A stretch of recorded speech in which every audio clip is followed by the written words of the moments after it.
My name's Julia. So I reverted to the name Johara because it relates to Jules, and my nickname was Jules, so it relates to the twos. How long have you been a Muslim? Since 2015, so it's 4 years. I think 16th of June. How have those 5 years been?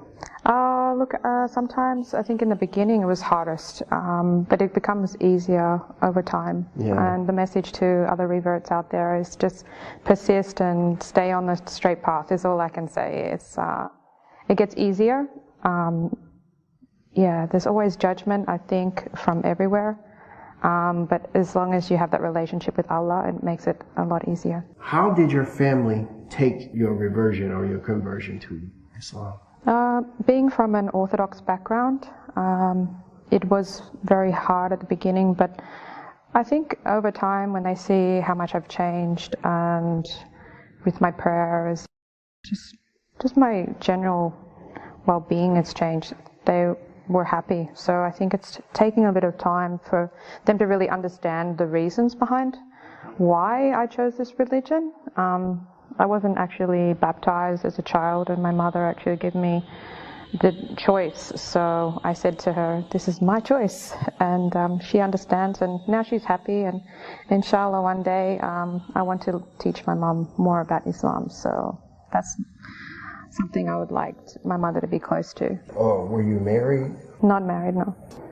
How you became a Muslim? The floor is yours. So basically, how it all started, a friend of mine, I saw them praying, and I just the first person I knew that what is Islam and the prayer in itself, and I was just wondering why they put the head down and bowing down, and it was quiet. It looked so peaceful, and it's something that I was just intrigued by, just that peaceful state. And actually, around that time, a friend of mine from school, a female friend of mine, she reverted, and it was a big shock to everyone, around this time. And then I contacted her, and I said, actually, I want to learn more. And she's got me in touch with a brother from the mosque in Sydney, and I was actually relating to them and just learning a little bit.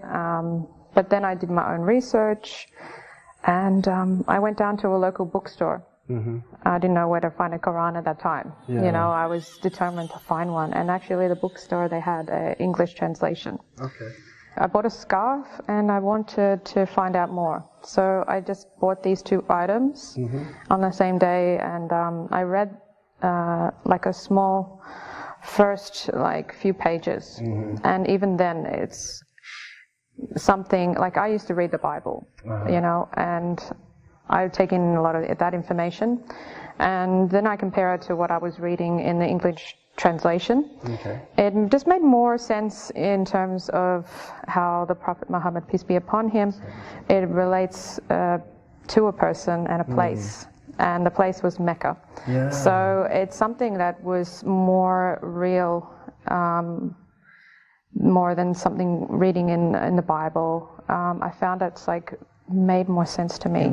So when I was a baby, I'd be looked after by my grandmother. Okay.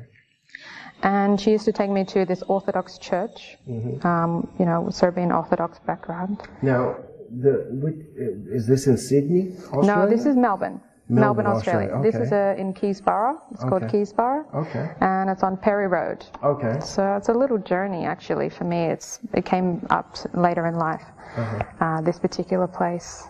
And so in the car, I remember going past the mosque a lot. And one particular day, I see the men outside in the white, distasha, thobe, and with the prayer hats. And I see them standing outside, and I always looked at the building, and I said to my grandmother, I said, why can't we go in there? I said, and she said, no, we're not going in there. No, we don't go in there. And that actually, to me, I was like, well, that's God's house. Why can't we go in there? And then we went to the church. But it's a place that I actually chose as a little baby that I wanted to be in there. Wow. And then later this year, I actually got a job around the corner from this particular place. on Perry Road, and it was Ramadan, and I got to pray in that mosque every single day. And I just was in tears because I realized like this journey has been part of my life for a very long time, and alhamdulillah. And the journey is still going on. I'm still, like, I was brought to Kuwait and I'm here in the Grand Mosque. It's so special. You would comment and you would ask, you know, on one of my social media accounts, where is this place? Where is this place? Yeah. You know, and I would, it's the Grand Mosque of Kuwait, you know, if you ever come to Kuwait, you know, you're most welcome. And, you know, here you are, here in the Grand Mosque. It's kind of like, you know, it's kind of like surreal. It is. The first time I missed out on coming here, and I was thinking on my way over here in the car today, I was saying I was meant to come here for this today. You know, I think, you know, God's plan. Yeah. Allah's plan. everything is already written. Yeah. You know, by Allah subhanahu wa ta'ala. So I know Australia is very, they have a lot of Muslims in Australia. Yes. And the deen is real strong out of Australia. But would you prefer living in a Muslim country? I think I would. I feel more comfortable to wear like hijab.